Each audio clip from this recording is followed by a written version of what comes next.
Hey everybody, welcome back to the Dice Tower. My name is Zee Garcia. And I'm Camilla. Today we're taking a look at a two-player only game called The Architects of Amytis. This one is from La Botte de Jeu, French publisher.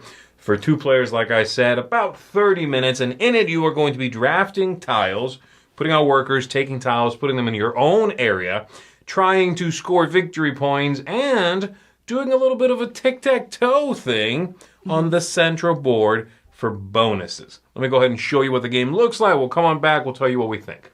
Here we're taking a look at the game set up and ready to begin. We've got a few different areas with one player's area over here and two of their starting projects, and then the other player's area over here. Every player also has a set of these cards that shows them what the buildings which are available out here do and what they mean. The game recommends you begin with every building on its A side, but there's a different effect on the B side for all of these.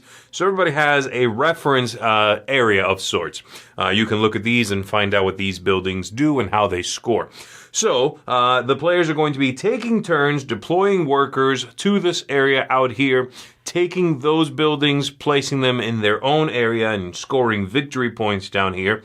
Possibly gaining king's favors, which are going to allow them to put their tokens out in this area and score more bonus points at the end of the game. And the game is going to be over when two of these piles that each begin with 5 tiles are gone. At that point, we will finish out the round. The start player or the last player, I should say, will play last. And then we'll figure out some endgame scoring and see who the winner is. So, starting from the top, every round is going to have 4 steps. The first one, which is conditional, it's not going to happen all the time, is retrieving your workers. Each player has 4 workers, and you'll be getting them back from this area where you deploy them if A, all 4 of them are out, or B, if you've got 3 in a row. Think tic-tac-toe here. So a column, a row, or a diagonal would do it. If that's the case, you're going to be taking those back, and in fact, you're going to be claiming a king's favor for that, and we'll get to that in one little bit. So you would take those back if you qualify for that and take back your workers. Second thing that happens is you are going to deploy a worker. You're going to send one out there. So you choose anywhere that does not currently have one. You'll take the top tile. You'll leave the worker there. I'll just lay him down so you can see him. And then you put this out here anywhere you want to on your board. If you already have a building, you can even cover that up. And again, it can go anywhere you want. It does not have to be adjacent to something previously placed or anything like that. You put it out. Next up, you are going to then deal with what this building does. It's going to give you some sort of bonus, some sort of special ability. Again, we've got here in front of each player a breakdown of what the buildings do. I can see that one is a market, and the market says, on the A side anyway, that I'm going to get 2 victory points per tile of the same color as this market. The market is blue. I'm going to get 2 victory points because it's my only blue building. So I would give myself 2 victory points like so. And then the final thing that happens is I check if I've made a tic-tac-toe, and if so, I'm going to get one of these king's favors as I already showed you. I'm going to take one of these, I'm going to set it somewhere that doesn't have anyone's yet, and this is going to unlock a special scoring for me at the end of the game. So for example, if I put it here, I'm going to get at the end of the game 2 victory points for every stack of 2 tiles on my board. At the end of the game, I'm going to get those bonus points. If you go down here to this area, then you're just worrying about how many of yours are there. So for example, if I end the game with 3 of mine in this area, then I'm going to get 18 points for 3 of those. Very good. And of course, the players are going to be competing over these spots as they create those tic-tac-toe lines. So again, from the top, you check if you retrieve your workers. You do so. If you need to, then you send a worker somewhere that is empty. You'll take that building, you place it anywhere you want to activate that building, and then you check if you created a tic-tac-toe and take a king's favor. You will also be checking if you complete these plans, and if you have buildings in that arrangement on your own board, then you complete that works, and you are going to flip that face down, put it aside. You do not automatically replenish one of the buildings lets you do that, okay? But if you complete it, then you can put that aside. And these can be rotated. You just cannot mirror what it shows you. And so you'll be getting these victory points at the end of the game. That's also end game scoring along with what's over here. Speaking of replenishing these and what the buildings do, let's go ahead and take a look at the buildings, okay? And again, I'm just showing you the A side. The B side will be variations on these things. But basically, we've got the theater here. The theater gives you 1 victory point for every architect that is on this main board, no matter whose it is. So if you get one of these while that board is loaded up with the workers, then you're going to get a bunch of victory points. That is the theater. The market, you already saw, it's going to give you 2 victory points for every tile you've got out here of the same color. The residence is going to give you 1 victory point for each type of building, including itself. And again, there are 6 buildings. The wall here is going to ideally go on the outside of your board, and you're going to get 2 victory points for each tile that you can see on the outside that is a wall, including this one if you put it on the outside. The garden here is going to give you 1 victory point for every stack of the same height as the one you just put this garden on. So if it's, you put it as the second tile on something, then every stack of 2, including itself, is worth 1 victory point. And then lastly, the palace here, you're going to get 1 victory point for each palace you've got, and you take a new project card, one of these. You can also just take one from the top, but basically you would take one of these, we'll replenish it, like so, and you are done. That's the only way you get those back, in fact. This continues back and forth with the players filling this up, emptying these over here. Like I said, when 2 of these stacks are gone, that triggers the end of the game, and then we see who's got the most victory points, and they are, of course, the winner of the game. First thing that caught my eye here was definitely the look of the game. I've seen a few games lately that have this sort of cutesy, minimalistic look. Right. I think for me, what caught my eye with it, too, is it's kind of a meta look to it. Like, it looks like a board game. You see the tiles coming in and being added, So, yeah, it's cutesy meta is the best way I would describe it. Normally, I hate that thing when, like, a game cover is self-referential, and it's like, I'm a game! And there's, like, a giant, like a person, like a normal human, but they're holding, like, a giant die. I'm like, ugh, no. Like, it's a real world. The setting is a real world. I'm just playing a game about that world. Yeah. He wouldn't be holding a giant die, you know what I mean? He's holding a fish or something. But this cover works for me. I love the isometric thing, and yeah, like you said, the tiles jumping in and all that. And then as an extension of this, the look of the whole game I find to be super, super charming. Yes. Yes, I know you do, I guess is what I meant. But yes, I find it super fine. It's not offensive. It works. Yeah, I like it a lot. It works. I will go ahead and mention one of my negatives, and that is that the buildings, you have to reference the building just by the illustration, whereas the colors are, there's colorblind-friendly symbols in the corners. The buildings, you just have to look at the building, and a couple of them look close enough that you have to carefully look at the buildings. I think by your second play, you have one attribute of the building that you look at. Like the palace, I just look for the big dome.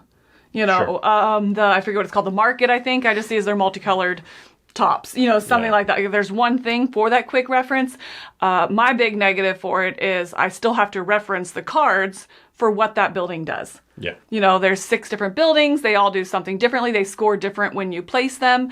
And so I have to make sure that I'm getting that scoring. And it's not like they all score 1 point for something. It's like some score 1 point for something. Some score 2 points for something. So there's not a lot of commonality other than they're all scored when they're placed. And each of those 6 buildings are also double-sided. So there's actually 12 different options that it could be. So you're finally getting the hang of it, and then the game is over. And you have to relearn them next time. So I think that's my big hang up, is that really significantly slows the gameplay down. Which building is it, and how does it score? And especially the one that's scoring for the different number of buildings. You're like, there's up to 6. It's like, did I count that one yet? I don't know. It just gets... That's the one that I have a little bit of a hang up with. What I finally figured out is, what I do now is I use the reference cards to know if I've seen it. Yeah. So I can just pick it up, I have that one. Right. And then I can just count those reference cards. But yeah, that's the one it does that's annoying. Chug the game a little bit in that moment. We're talking 15 seconds, but the flow of the game is interrupted. Now, I'm digging lately on these like 3x3 games. Suddenly there seems to be a big push of games that do this, this kind of thing. You're building a 3x3 of something, and it'll score this way or that way and whatever. This is another one of those, and I like that feel. I like the quick kind of, generally speaking, you put out a worker, take the thing, figure out where it's going to go. It has dimensionality in a lot of different ways. You're building up, you're building that 3x3. And then it also has that sort of tic-tac-toe idea.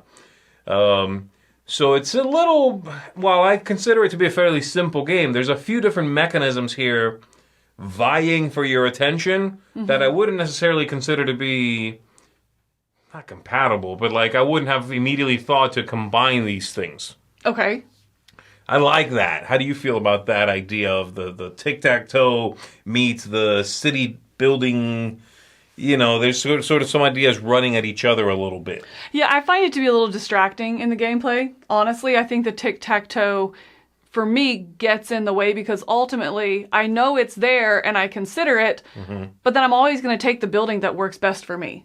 And so there is this distraction of do what's best for me in my tableau, trying to make these colors work. To complete this goal. That's the other thing. Or pattern building. You're also pattern building, yeah. And so it's like, are you going to focus on that, or are you going to focus on the end game, going to that board to get your end game maximized? Yes. And so you kind of have to choose one. But if you go that route, then you get really distracted because you're also just trying to block each other. But sometimes by blocking you, I'm taking a significantly less good turn for me. And so for me, I was less charmed by it. I did think it got in the way of the gameplay, but I enjoyed each of those parts. I just couldn't, I had to pick one and be like, I'm not caring about endgame scoring. I'm just going to let tic-tac-toe happen if it happens. Interesting. For me, or opposite. I'd pick one way. There's not a way to balance all that stuff and work efficiently as well. I like those competing ideas. I feel like, again, it's one of those games that does a lot with little, because I have kind of three things to consider every time I go to the main board, and that is, am I blocking you or creating the tic-tac-toe for me, which is important. It's a bunch of points at the end of the game. Am I taking a building I want for the building's power, or am I taking a building I want for the color pattern building thing? Yeah. I love those three things often at odds with one another. Like, I need a pink building. I got to get the stupid bonus done. It's 12 points. But then I'm like really just leaving you the board wide open. I'm not blocking you. I'm not setting myself up. And it's a palace wall. I don't care for palace walls. It's my only one. I'm not even putting it on the outside. And I love those things fighting, So they're fairly, simple decisions to make, but I'm always involved. My brain is always kind of considering the why of it. And then when you do get a bonus and you go to this board, then there's other things to consider there. Which of these things do you think you're going to be scoring a lot of? Do you want to go for completing a lot of those patterns? You can take this last one here. Gives you 2 bonus points for each of those. I love that you do not automatically replenish those. You have to work on getting the new ones. Yeah. With a specific building. Yeah, I like things being at odds in a game like this because it does not cross the threshold of being frustrating to me. Okay. So that's kind of how I feel about it. This is one I find engaging, not relaxing. It's pleasant and I enjoy what's going on. I wouldn't quite say it's relaxing, but those things being at odds gives me a good time. In my head, I'm like, ooh, it's simple, it's straightforward, but I enjoy my time with it. Okay. Anything else? No, I can jump into final thoughts if you want here. Okay. I'm going to come down at a 7 on this one. I think the word you used was engaging. I do find myself engaged during the gameplay, mentally, kind of a little bit of tension of, ooh, I hope you don't go there, waiting for the timing to work where you clear stuff. So the building I want is right under your worker. So when you clear those off, and hope you don't go to that one. So I do like that the tension that comes in the game, but ultimately I was not charmed by it. I just found the game getting in its way a little bit. It was a little bit too fractured in the thinking. Am I going to go to the board? Am I going to go for the tic-tac-toe? Am I going to go for these goals? All right, I'm going to go for the goals. hopefully a palace comes up so I can get a new goal. That's a whole nother level of it. You might go into this strategy which you don't have a way to actually go into, because you can't get a palace that comes up, or a palace is the wrong color. And so it just clunked along a little bit too much for me to love the game, but it's one that for 30 minutes I'd absolutely sit down and play it. I enjoyed my time and I found myself engaged during it. And so for that, I would recommend it. Yeah, I like it a little better, obviously. I'm going to come down at an 8 on this one. I like what it does. I do like those competing ideas. I like the look. I like the vibrant nature of this game, both in the look of the game and the didactic sort of brain playfulness of it. I like those things, competing. I like trying something one game and then thinking like, ooh, that didn't really pan out so well, and it took 30 minutes and I want to try again and try something else. I love that I can cover up buildings. I love that I can create different stacks of different sizes. I love the blocking each other. And, oof, that's a whole different thing. There's so many ideas here that literally fight for your attention without, for me, again, creating frustration. I find some games do that and I'm just pissed about it. I'm just like, oh, come on. I just let me play. If it's a long conversion chain or the game just plods along, that I find that annoying, and this one I do not. So, yeah, for me, it gets an 8 out of 10, 7 out of 10. That is a seal of approval, everybody, for the architects of Amytis. I very much enjoy it. If you're looking for a neat 2-player tile-laying game, then perhaps this is one that's going to work for you. Thank you very much for tuning in and checking this one out with us. My name is Zee Garcia. And I'm Camilla. Enjoy building your hanging gardens.